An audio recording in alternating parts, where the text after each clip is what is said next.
From ABC News, around the world and into your home, the stories that touch your life. This is 2020 Friday with Barbara Walters and John Stossel's Give Me a Break. Now some young children with a bizarre problem. For these children, gentle contact with their own mothers can make them scream in pain. Everyday sounds can be unbearable. Dr. Nancy Snyderman with a strange disorder and the amazing therapy that is changing the lives of these little patients and their families. Hey, how's the kids out there right now? I know we have to get out of here, but we need to wait for the check. Imagine a child's world where the sights and sounds of a restaurant are painfully overwhelming. Where the sound of a vacuum cleaner can actually hurt. Where a loving caress causes a reaction like this. Don't touch me when I said. Oh, I'm sorry. That was the hardest thing for me at the beginning. It was truly the toughest because having one child already, that was how we bonded. So much about Tanner's behavior was perplexing to Karen and Jason DEWOODY, despite the fact they'd already raised one son, Tanner's 8-year-old brother, Justin. They were like black and white, so completely different that everything I had experienced before wasn't the same, didn't work. And it seemed more than a battle of wills. The 5-year-old could be happy and content 1 minute. Good job. Good job. And then the simplest things would set him off. Wiping his face. Combing his hair. Honey, I'm just combing. I'm not hurting you. Yes, the wall you're with me. What's that? Putting on socks. Ow. Ow, what's hurting you? You. Okay, there. I want it in that. You want it like that? Yes. When he yells, he yells. Oh, yes, he does. And it's loud, and it's strong, and it's right to you. Did you think you just had a bratty kid on your hands? There were times when I couldn't understand how upset he would get. It didn't seem just behavioral to me. It seemed something else was going on. There was something else going on. After years of searching for answers, Tanner was given a diagnosis of sensory integration dysfunction. His extreme reactions, the DeWoodys were told, was because Tanner was overly sensitive to sensation. Certain sounds and touch could be painful to Tanner. Children with sensory integration dysfunction cannot deal with sensation. They cannot process sensation correctly. Dr. Lucy Miller is an expert on sensory dysfunction at Denver Children's Hospital, where Tanner was diagnosed. What is that touch me? You're not even touch my shirt. Can't even touch your shirt? No. I look at him and see his anger on the surface. It looked like anger. It's really protect. It's alarm. It's danger.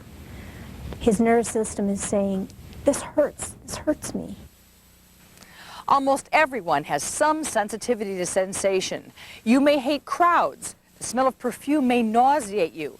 The feeling of some fabrics may make clothing uncomfortable. But Miller believes that for 5% of the population, these sensitivities are so extreme they can cause serious problems, especially in children.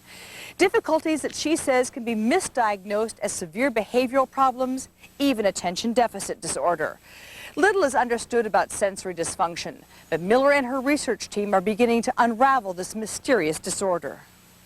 This is a spaceship. This is the spaceship. In a testing lab designed to look like a spaceship, Can we put this on your chest today? Can we pick up Yes. your shirt and do that? Yes. kids like Tanner are wired up to measure their reactions to a variety of sensations. Now you're going to feel something. Miller has found children with sensory integration dysfunction not only respond more strongly to stimuli like touch and sound, they feel bombarded by the sensations. We see multiple peaks. They keep responding to that same old stimuli. People who integrate or process sensation normally respond at first and then get used to it as it becomes part of the background. When you and I are sitting here, it's easy for me to just focus on you. Right. If I stop for a second, I see lights, there are people around us, I can hear sound in the background. I'm aware, but it doesn't bug me. Does that mean that I can integrate normally? That's what it means. You have a mechanism in your brain that automatically screens out things you don't need to know about. Tanner's brain doesn't screen out sensation that way, and his head and feet are extremely sensitive to touch. Suddenly, his behavior makes sense to the DeWoodys. That was the piece we were looking for to kind of connect all the dots together. It also opened my eyes to the fact that my son lives in a different kind of world than myself or my husband. Like Tanner, 6.5-year-old Emma Reinhardt also lives in a different world. But unlike Tanner, who reacts to sensation with anger, Emma responds with fear and anxiety. We need to wash your hair, dear. Emma is screaming under the table in her raincoat because her mother has simply told her it's time to wash her hair. You got your rain. After trying gentle persuasion, TERRI REINHARDT finally takes Emma to the sink, kicking and screaming. It's another 3 minutes before she can convince Emma to remove her glasses and hood, and finally gets her head under the faucet.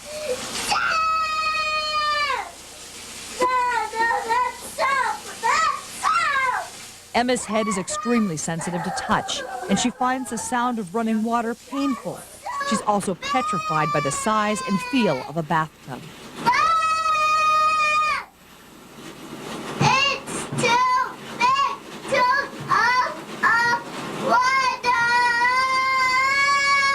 Which is why Emma takes a bath in a small bucket in the kitchen. Things that can be just simply annoying to the rest of us can actually be painful to her. Certainly, there are people who would look at Emma.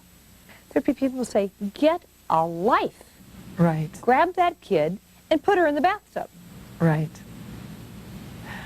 Well, I've learned from experience that, that doesn't work. What do you mean it doesn't work?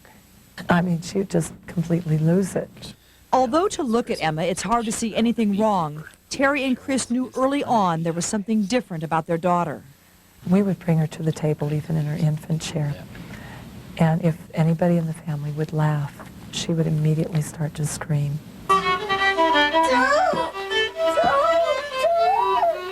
Today, Emma still screams whenever her brother plays the fiddle. She also won't walk barefoot across the floor, in this case using a towel instead. Just do it. And clipping Emma's toenails is always an ordeal. She covers her eyes and nose as TERRI negotiates to clip each toenail. School is also difficult, especially the playground where the noise and all the kids running around can be overwhelming. And so Emma often plays alone. Do you think Emma knows that there's something different about her than the other kids at school? Yes, she does. She said, Mom, my brain just doesn't work like other children's brains do. I hear comments like, Mom, why am I so sad and worried all the time? If we can find these kids early, we can prevent them from losing self-esteem. We can prevent school failure. We can prevent all kinds of family problems. Parents thinking that they're doing something wrong. And there is treatment. So what's this? This is our marshmallow. In a room that looks like an indoor playground, specially trained occupational therapists challenge kids like Emma to confront the sensations they fear. Because Emma is sensitive to sound, she's encouraged to blow a toy whistle as loud as she can while she swings, an activity that calms her. You liked this one the other day, didn't you? To cope with her sensitivity to touch, the therapist strokes her arms with brushes and gently coaxes her to get into a tub filled with plastic balls. Emma is only just beginning therapy. Her brain inside is saying, don't move, don't move. This is a threat, this is dangerous, back off.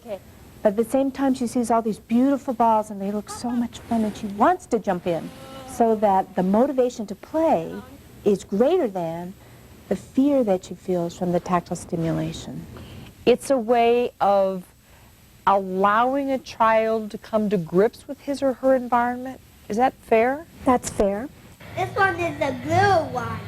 While it's not a cure, some experts speculate therapy may change the way the brain experiences sensation, like sound and touch, so that in time the child begins to respond in a more normal way. In Tanner's case, the DeWoodys swear by it. Mom, you have to win 4 times. Therapy for Tanner has completely given him quality of life back. They say after a year of therapy, Tanner is happier, has fewer outbursts, and gets along much better with people. So are these your favorite toys? Yes. You have me that piece. Sure. I'll hand you any piece you want. And while he's still sensitive to touch, Karen can now hold and play with her son like any other mother. Can you feel it? Yes, you can feel it. Of course, not every child with behavior problems has this disorder, so it's important to get a good diagnosis. And if your child does suffer from sensory integration dysfunction and goes into therapy, experts say it takes several months to determine if the therapy's working. For more information on this, you can chat with the expert, Lucy Miller, Monday at 2 p.m. Eastern Time on our website at 2020.abcnews.com.